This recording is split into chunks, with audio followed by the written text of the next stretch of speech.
Welcome to Spirits and Cousins. I'm Tish. And I'm Courtney. And guess what? Tonight, Courtney's going to tell us all about haunted Monterey. Woohoo. Yep. That'll be good.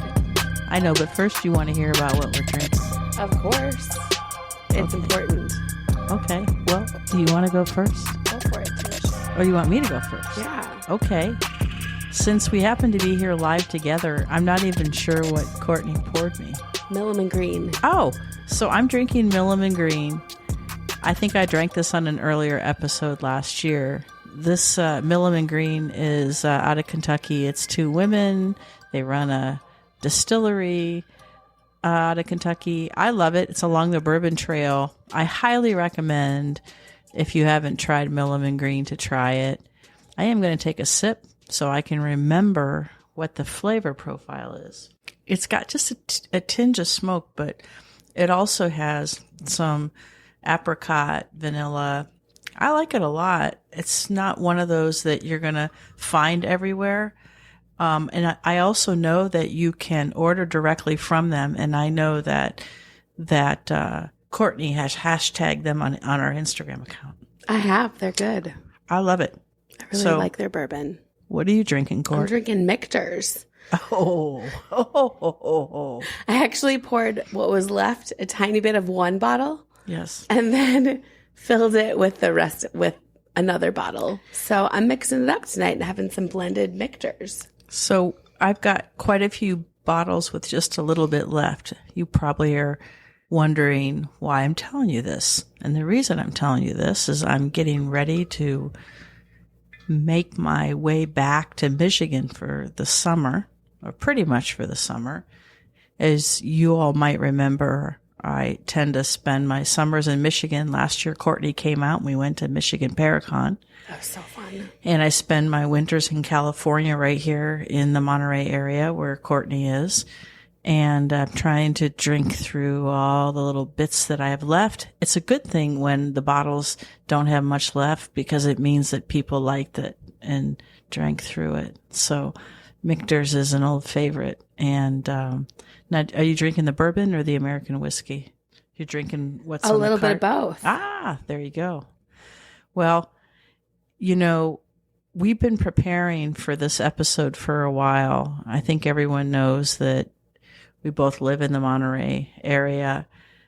Courtney, just in the few years that she's been here, has really done a lot of research on the area, is very involved with the history now of Monterey and the surrounding areas, is working on becoming a docent at the Big Sur Lighthouse, is doing some of the ghost tours outside of her 8 to 5 gig that she does every day, and has learned quite a bit about the history of the area.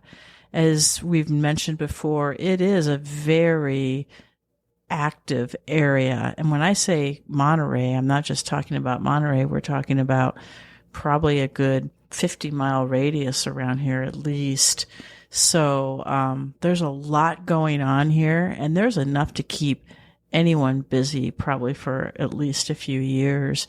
So we thought that we'd break this down into kind of Monterey, and then we're going to do a session on Cannery Row in particular, and kind of go from there. So I think, Courtney, aren't you going to start with a little bit about the history and go into what the history indicates in terms of kind of what's haunted and a little bit around that? But Exactly. Okay. Yeah. So I'm going to turn it over to you, and I'm just going to make sure we don't get any more blips that come through in our ears while you're talking.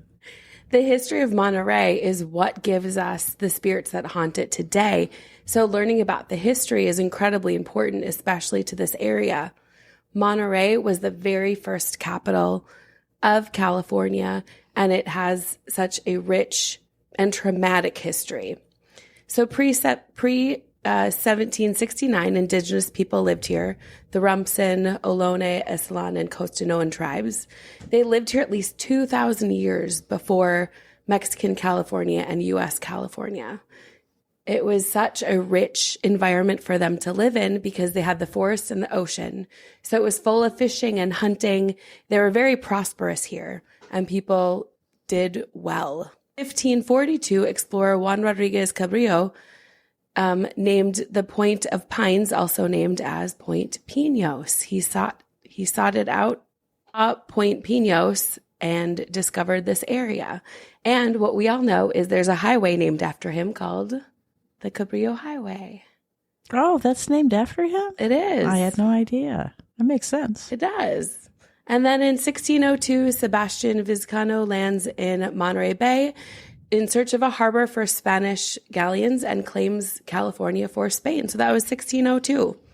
We're going to fast forward a little bit to 1770 when Father Junipero Serra and Captain Gaspar de Portola claim Monterey for Spain. So that is interesting to me that Sebastian Vizcaino in 1602 claims it, but then in 1770, this Father Junipero Serra and Captain Gaspar de Portola come here and claim it again. They then established the Royal Presidio de San Carlos de Monterey, and Father Junipero founds the Mission San Carlos right here in Monterey. And that is actually the oldest building in Monterey that is still standing. The San Carlos Church. So we're going to forward a little bit 4 years, and on April 18th, 1774, Monterey is named the capital of Las Californias, the upper and lower of California.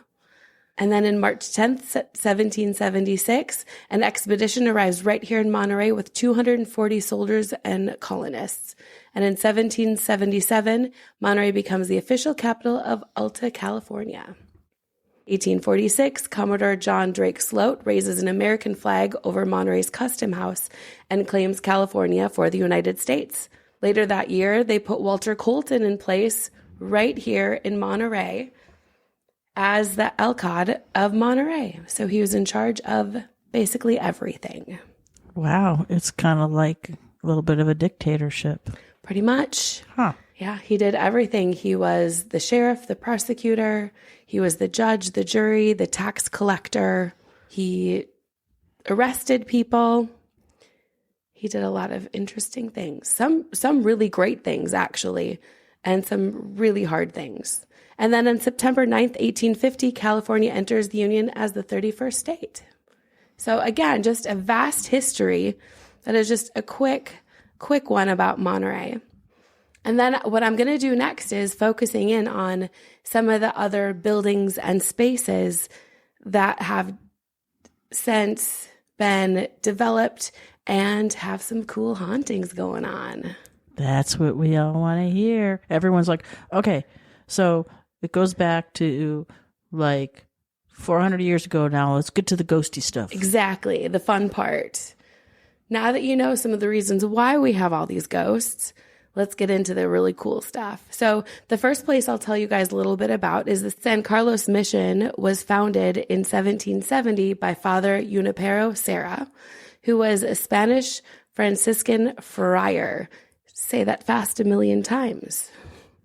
The mission played a big role in the early development of California, serving as a religious, agriculture, and educational hub. It has undergone many different restorations and declines.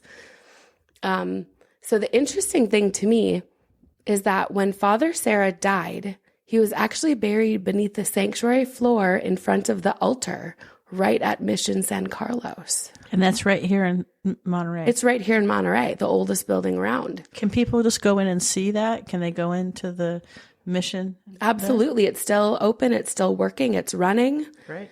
And I'm so curious. So people who are listening out there, if you come in this area, go into the mission and see what happens, especially as you walk up to the place where Father Serra was buried, because that's where things happen. Walk up there to where he was buried. Some people have been known to stumble and fall down, even though it's a smooth path.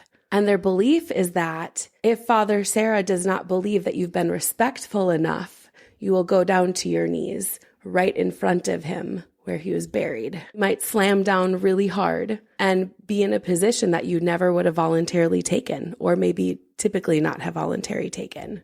You might hear some whisperings and just restless spirits. There's a boy who once spent the night in the abandoned mission when it was derelict and falling down in its decline. And Father Sarah himself, who was deceased, dressed in his brown robes, was pacing around the church also. And then when people went to approach him, he was vanished, was gone, poof, into thin air. I think that's really something that could be fun to investigate and check out. And then the next place is the Custom House, which is still open and running. You can go in there. They have a gift shop. They have a museum in there too. It was constructed in 1821 by the Mexican government, and it served as a primary custom and revenue collection point, especially when people were coming off of ships because it's right by the wharf. So many different spirits linger there, especially sailors, people seeking refuge, people who immigrated here.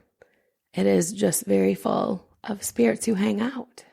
Are any of them threatening, or do they touch people, or what have been some of the things that people have experienced? None of them seem threatening. For the most part, people might seem like they're being watched. They might get tapped on the shoulder or brushed up against, and no one is there. So nothing harrowing happening, but just a lot of different spirits, a lot of energy going on there. And especially it's right by the water. I mean, it can also experience the energy of the spirits who were in shipwrecks right off the coast or had accidents right off the coast. So can people kind of experience any of that themselves if they come here to Monterey? Absolutely. And how would they do that? Well, you could go visit during the day and take a tour of the museum and check out the gift shop and just wander around and just really be mindful and in the present about what's going on. Anyone can experience the spirits there. It's not a place you can necessarily go into at night, but when you go wander around there, you see all these different pieces of history that immerse you in it, and you can get a sense of what people's lives were like then. And if you're especially sensitive when you walk in, you will feel the energy of all the spirits that hang out at or near the Custom House. And when you feel that energy, is it just going to be an overall feeling? Could you feel temperature changes, or is it just going to be a feeling that comes over you? Everyone is different, so it just depends what you're sensitive to. For me, I felt a feeling of just being crowded. There's a lot of energy, a lot of spirits just hanging out there. And a lot of them were there to do business and to check in. I think like a lot of people, when they visit an area and they hear that it's haunted, they don't know how to experience what that might feel like, and are there certain times of the day they should go, or can they feel a presence, or can they experience something when there's a lot of people around? So if you're kind of a tourist, let's just say you're a ghost tourist even, are there any guidelines or anything you can suggest if they come to a town like Monterey to visit that they should think about, or is it just being present and being there? Can you ask and talk to spirits in your head? A lot of it is about being present and not focusing on the future or the past, being in that mindful moment. And also, I do believe that it can help to go into that Custom House museum area and just see what it was like during that time and trying to connect with that piece. What you sense depends on your sensitivity. Some people might not notice anything. Others will notice that feeling of being crowded right away like I did. Some people might catch some other things that maybe I haven't yet. They might catch glimpses or full apparitions. They might even smell something like if they were smoking at that time. Yeah. Or they might even hear clanking of coins or money being exchanged. Yeah. It's a really neat area. Casa Munras, which is in downtown Monterey, was built, and its roots are traced back to Don Esteban Munras, who's a Spanish diplomat. He settled in Monterey, built this adobe in the 1820s, and it eventually became known as Casa Munras. It was a hub for social and cultural activities. It was a super popular gathering place for prominent figures because we had a lot of different prominent figures here in the 1820s. Wow. I just know that's where Whole Foods is. It's off of Moonrush. It is off of Moonrush. This one is closer to downtown. It's actually a hotel now. So for people who want to come and stay in Monterey, you could stay at a haunted hotel. We have several of them, actually. And what's that hotel called? The Monterey? This one is Casa Moonrush. Another one is Hotel Monterey. Oh, yes. So everyone that's listening, we are going to stay at Hotel Monterey and do an investigation. If you come to Monterey, you have to stay at that hotel. Mm-hmm. That is very haunted. Very. Yes. Haunted. Have the experience. It's such a cool place. Yes. Okay, continue. Yeah, so with Casa Moonrush, it became a hotel in the 1900s. It became a hotel. So that's how you guys can stand there. They have really neat gardens that have been preserved, and it's part of Monterey's cultural and hospitality scene to this day. People have seen, get ready for this, Esteban's apparition. One woman has said, "Hey, why in the world would Abraham Lincoln be at this hotel?" Really? Yes. And she saw someone with a top hat and wearing 1820s garb, and she described Esteban to a T. Wow. You also might see some white mist happening, and it disappears as soon as it comes in too. So you're like, wait, what is that? Is that the fog? Well, no, there's no fog inside. So of course not. That's crazy. I think so too. That's only a couple things of what happens at Casa Moonrush, but another really cool place for people to stay at. What about the Del Monte Hotel? Yeah, we have the Del Monte Hotel, which is another really amazing haunted hotel. The hard part is it can be a challenge to get in there because it is within the Naval Postgraduate School. So if you're not part of the military or if you're not a vet, you have to figure out how to stay there. You have to get someone to check you in. Well, we got in there recently, and that's a different episode. We did. But that is very haunted as well. I would even say more haunted than Hotel Monterey and Casa Moonrush. It is incredibly full of spirit activity. But guess what? Most of you won't be able to get in there. But that's another episode.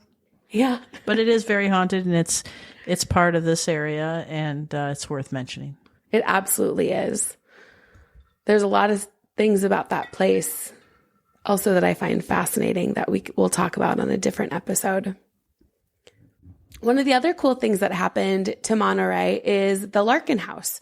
Thomas O. Larkin moved here with his family in the early 1830s. His brother said, "Hey, come on down. There's money to be made. Come on over here." He's originally from Massachusetts, and he ended up becoming a key figure in the economic and diplomatic activities in Monterey. Now, there isn't much negative activity that happens there, I've noticed. However, there is a good amount of activity. His granddaughter actually eventually ended up purchasing the house and using it to store all of these beautiful things she purchased when she was spending time in Europe. She needed a place to hold all of these beautiful treasures. And so she ended up purchasing this house that her grandfather created and built.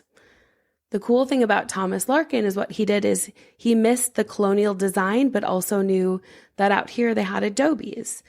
So what he did is he created the colonial adobe house. That's one of the neat things that he did around here, other than all of his political experiences. So it was a social and diplomatic hub for Monterey. He hosted all sorts of influential people, military officers, government officials, dignitaries. It was an important venue for discussions and gatherings. But what I find, what happens there is that it's the granddaughter, Alice, who's there protecting the house. She's protecting all of the cool things that she purchased and brought over here.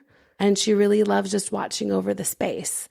But there's some creepy things that happen there too. For instance, often during the day, the back gardens are open and you can wander through the garden. And if you happen to do that, go check out the well. I'll be curious to know what you feel about the well.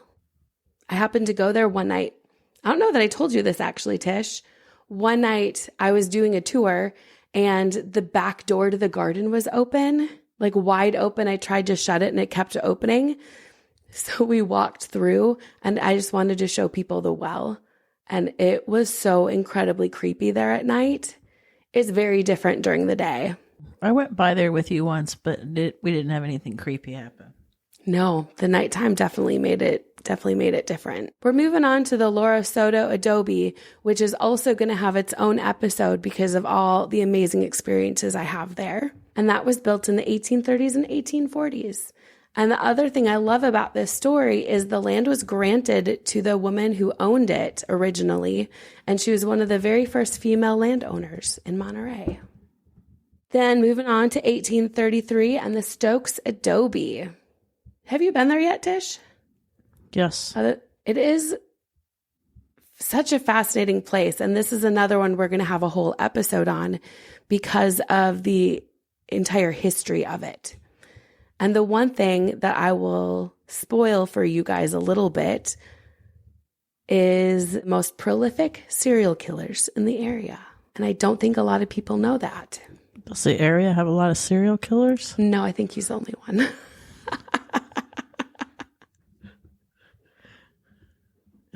I mean, I could be wrong. Maybe there's more. Maybe it makes him one of the most prolific in California. Perhaps. We have the Robert Louis Stevenson house, but it was not originally called that. It's only called that now because the family, after Robert Louis Stevenson passed away, the family said how much he loved spending a couple of months at the Stevenson house when he was recovering from tuberculosis, that they gifted this house all of his manuscripts and various paraphernalia from all of his time writing. So if you go into the Stevenson house, you can take a tour during the day and you can see all of the prolific things he did. However, he is not the one who haunts that space. And this is another time for a really cool story we'll talk about. They have a lot of hauntings at this place. And again, it's not anything threatening or bad. A lot of sadness. There's a lot of illness at that time. Around 1840, they had not only did they had some tuberculosis, lots of illness happening like tuberculosis and cholera. And that place is haunted too. There often is a mysterious lady in black who can be seen at times from the windows. There's a child once who even went up to the upstairs rooms, and he came back down and said to his parents, "Who's that lady wearing black sitting in the rocking chair?" And they're like, the docents who were doing the tour said, "There's no one up there." And he's like, "Well, yeah, there's a lady up there in the rocking chair wearing a black outfit." We believe he ran into the spirit of one of the women who passed away there. A cool place that I really want to get into is also called the First Theater. It was built in 1846, and a sailor by the name of Jack Swan, who is also an entrepreneur, created California's first public theater. He first pulled the house together, created the house from using lumber. Jack Swan created the house by using lumber gathered from shipwrecks. He then attached an adobe boarding house and saloon to it. So that's how we started the First Theater. It was actually like a bar, place for people to hang out. And that's when they started putting on plays. And so California's First Theater was born. His very first opening night, tickets sold for $5 each, and he made $500 that night. And that was in 1850. That was a lot of money for back then. Sure was. They did musicals, plays, lectures, and it became a cultural hub for the community of Monterey, and especially during that California gold rush era. It gave them something to do, things to look forward to. The cool thing about this building is they closed it for a while to renovate it, and it just opened back up. It is owned by the Monterey State Historic Park. Tish, did you know that the original City Hall was built in 1847? I did, only because you told me, because you do the ghost tours here in Monterey. I would not have known, but I did know that. But what I do remember is that they used to hang people from the building. Yeah, isn't that creepy? Yes, that is very creepy. That dude you talked about earlier that basically ran all of Monterey, and Walter Colton. he was like the mayor, the chief of police. He did everything. He used to hang all of the people that were criminals, or at least in his court, he determined were criminals. He would hang them from the building, and all the people in town would come have picnics on the grass and watch. Mm-hmm. That's disgusting. It's horrible. From what I've read, it was commonplace at that time. Clearly, it doesn't make it good. No, it sounds like something you'd see in like some Western movie. Oh, it's unreal that that's what was entertainment at that time. So Colton Hall was constructed in 1847. What Walter Colton did that was so cool, it was actually a public school and a town hall or a city hall. So the bottom was the public school and the upstairs was the city hall. So I thought that was pretty neat. So while he did do lots of junky things, he was a huge proponent of education and even educating women, which didn't happen a lot at that time. What you might hear at Colton Hall, which, by the way, you can go take tours of during the day, is you might feel cold spots. You might hear a cacophony of male voices talking over each other, creating the California Constitution, and the snapping of broken bones. Really? From what? From people being hung and their neck cracking, snapping in half. Gross. It's an interesting place to hang around. I definitely have felt the cold spots. And every time I walk up those stairs to go to Colton Hall, I always make sure I look out where people were being hung. It is such a weird, sad feeling to be up there, like knowing that that's what they were looking at for their last moments. Well, I'm glad I wasn't around then. Oh, shit. So right next door to Colton Hall is the Monterey Jail. Now, a lot of people say that the Monterey Jail is their only one, but that's wrong. This is the second jail for Monterey. It was built in 1852 and ran for 102 years. And the crazy thing to me is that no one ever escaped. However, many people were able to enter in undetected and kill some of the prisoners. That just is unreal to me. How could you get in? The only way I see people getting in is if they were paying others off to be able to get in. I agree. That was corruption circa 1850. Yep. There's a lot of stories with this jail. One of the interesting ones that I found when I was looking at the jail's registrar is that there were 4 men hung in 1 week out in the courtyard. But when you go out to the jail, I don't know how they would have been hung. Someone did once suggest that maybe they were hung because they were hung with a noose. So maybe they were hung, someone who was on the other end of the courtyard somehow got the rope over the tall stone wall. Mm-hmm. But 4. So you might even see the shadows of rope swaying. You might hear iron clanking. I personally have heard knocking. I've heard footsteps. I've heard some screaming. And you might also hear some gentle sounds of a guitar being played because a lot of the people, the prisoners, liked playing guitar and did that to keep them busy. But they had so many different notorious inmates, especially during the time of the gold rush. So again, that was the 1850s. There's a big feud that happened in Monterey at that time between local hotheads Bill Roach and Lou Belcher, who was also called Big Eagle. So there's a lot of different things that happened in this jail.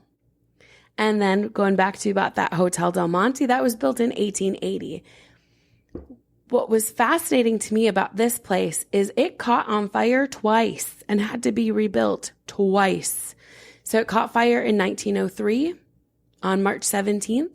And then in 1924, there was a major fire that took place in November. And they're uncertain of why all these fires have kept happening. And I believe there were also some smaller fires have happened, but just didn't cause extensive damage like these 2 did. And the hotel was rebuilt each time. So many different things happen at this place. Oh my gosh. We're going to save that for another episode because it deserves its own. Hey, Tish, when you were at Hartnell Gulch, what did you feel there? I just felt, it was late at night and it was dark. And, I didn't feel much except that I just felt like there was stuff there. I couldn't tell what it was because we didn't stay long. But I just felt like there was unfinished business. I don't know what that meant. Whether there was unfinished business, meaning there's something going on there, but I didn't stay long enough to get answers. But you definitely felt like there's something there, something going on. I had no idea what it was. I wouldn't have even been able to tell you if it was related to humans or animals, but you could feel something there. There was a different energy. As soon as we walked away from it, you could feel it was different. But we didn't even stay long enough to even feel it. But when you told the story of what went on there, that is just, there's got to be a lot of churned up energy of all kinds there. There sure is. So it used to be an open waterway that came from this lake called El Estero, so it would have been a very long waterway. And at some point they filled it in. And I wonder what was all covered up when they filled it in. Now at times there's a little creek that happens down there. But what I did have learned is that near Hartnell Gulch, it's this area that dips down. How do you say that? It's not a trench. Well, it's like a ravine. There you go. Thank you. It's a ravine that still has some water going through it a little bit, especially when it's been rainy. And there was a building by there that a Dr. Heinz used to work in. He was a medical doctor, and he learned how to embalm people when he went to France. So this was around 1870s. He went to France and learned how to embalm. And what he would do is he would throw their insides into the gulch. I can't even imagine that stench that would have happened on a hot summer day. And people didn't live as long then, and he was really the only person in town doing that. So, probably every month, you're talking about at least a couple dozen people going through there, and he was basically throwing their guts into that ravine, into that. Was there water in there then? Yes, there was water. There's pictures of people standing on boards, almost like a paddle board. Yeah. And paddling their way down the gulch. And under them are people's intestines and guts and everything in there. Yeah. That's so disgusting. It's awful. And then if you guys have read Cannery Row, in there Steinbeck talks about one of his protagonists, that Mr. Carriga came across a small boy and his dog struggling up by the gulch to go towards the doctor's office. And the boy was carrying something in his hand and the dog was dragging something out of his mouth. And he goes up and the little boy says, he's just so excited. He gets to go fishing with a liver and intestines. Gross. Oh, yeah, that's gross. Well, it sounds like there's just a lot of things around Monterey, and you just touched on the buildings. You didn't really talk about all the military bases and what goes on there, because we've been to those, and there's a lot of activity on those bases. There's a lot. Yeah. And you haven't touched really, unless you're going to, you haven't touched on all the lighthouses. Are you going to cover the aquarium? The aquarium, the Monterey Bay Aquarium. But that's kind of Cannery Row. It is. Yeah. Were you going to talk about those? Or I have more, but we can. Yeah. Why don't you kind of go through some of those other ones, because we've talked a lot about Monterey, and I think we did an episode last year on where did we go at night where we had the car come at us and turn into Fort Ord. Yeah, we did the Fort Ord ones. That's right here around Monterey too. Yep. There's a lot of places you can go, public places where you could go and experience haunted Monterey. There's just a lot of history here.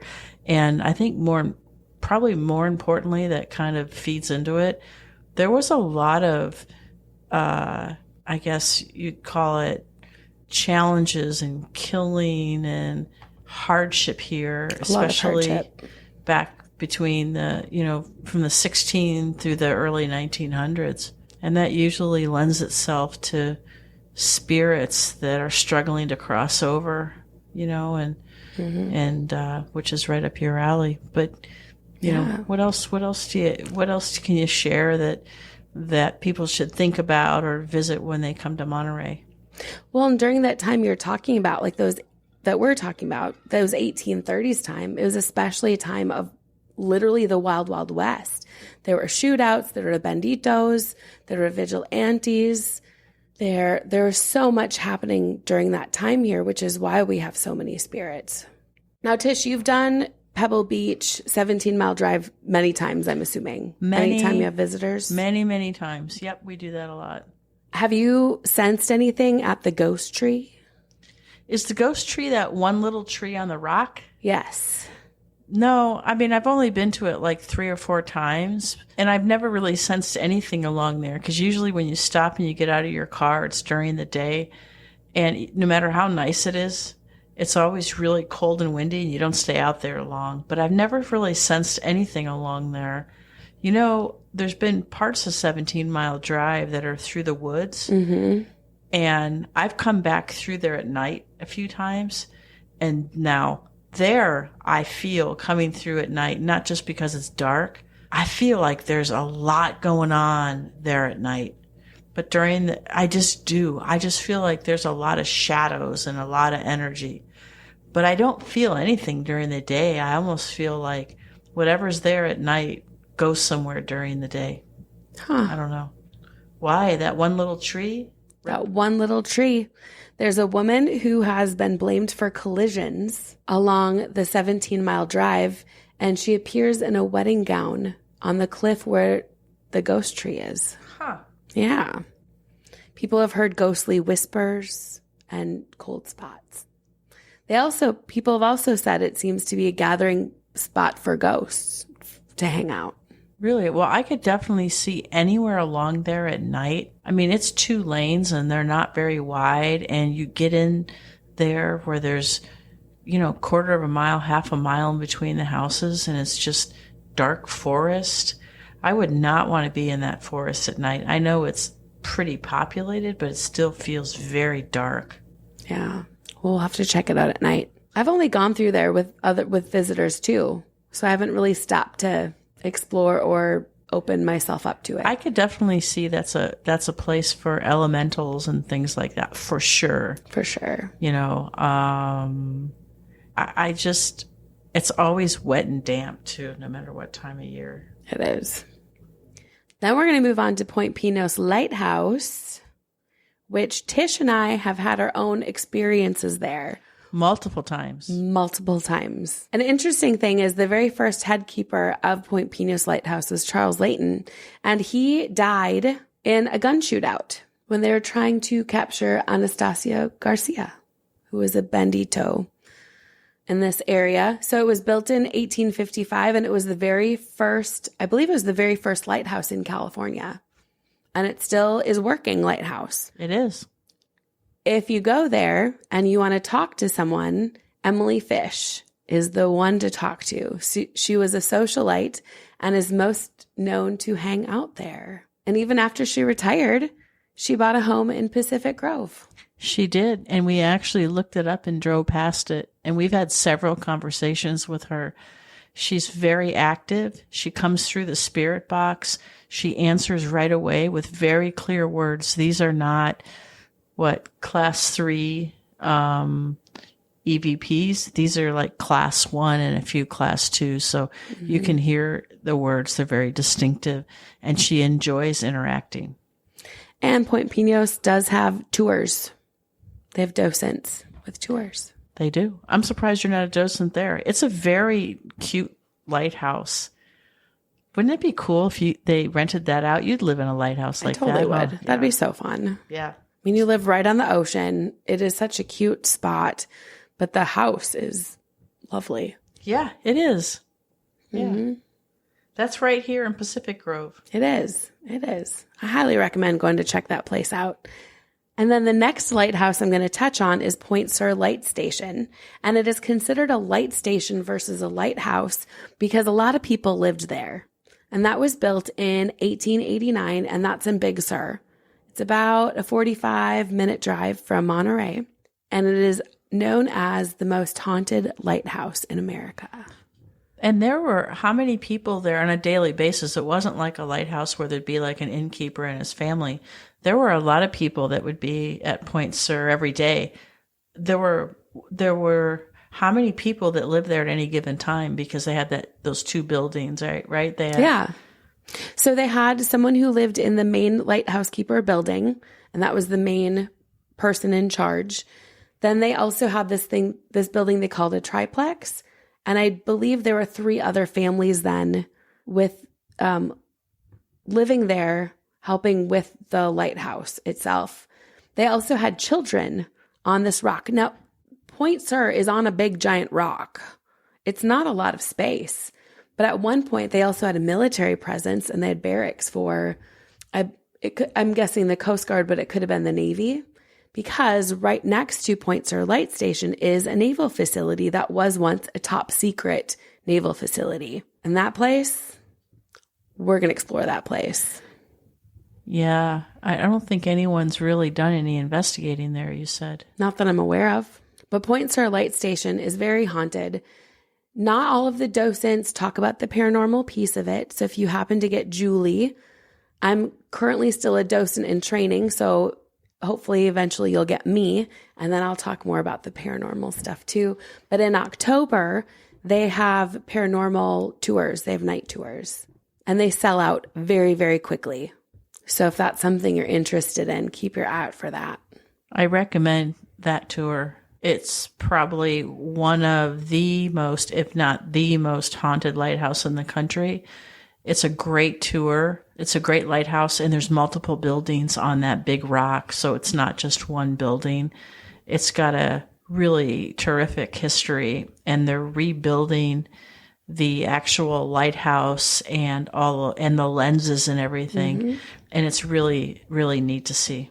Yeah, it's definitely worth it. It's not just for that paranormal piece. It is such a gorgeous view in Big Sur. So they have the light station there, and Tish is right. They're doing the bridge work to make sure it's strong enough to handle them bringing the Fresnel lens back. And then they're renovating the triplex building. They have the visitor center building. They have the original blacksmith carpenter shop too. And if you're lucky and have AT&T, the watershed that's there is now an AT&T tower. That's crazy. So you're lucky if you have AT&T, because that's the only cell service you'll have for miles and miles and miles. 2 things. If you come to this part of the Central Coast here in California, you have to do that tour. Second, if you're interested at all in the paranormal and you're interested in seeing and visiting sites where there is substantial paranormal activity, you have to go to Point Sur Lighthouse. Mm-hmm. I agree. And then a couple other places we have is Los Coches Adobe. We're going to have a whole episode on that because Tish and I just got to go there. There's Fort Ord that we've done another episode on that was built in 1917. That's a huge property. It spans something like 20 or 30 square miles, actually, the whole place. Mm-hmm. There's several places that you can literally drive up to. There's trails around it. There's, empty dormitories and buildings. And again, this whole area, very concentrated for as many places that you can go visit, be part of, take a ghost tour. Again, don't forget, Courtney does ghost tours here in Monterey. Mm-hmm. And you get to hear not just the history, but she has activities. And what's been wonderful is that, even if you don't have all the equipment, you go on one of these tours, and they do, and you get to experience it firsthand with the activities. Yep. And of course, it helps when you have a guide who knows where, which stops are the active stops, so you actually get to see and get activity on an EMF meter or something like that. It's really cool. I think it's fun. So there's a lot of haunts in Monterey. I'm not going to probably do it justice by going back through, but you went through everything from the main, city hall to the jail to the Stokes Adobe to I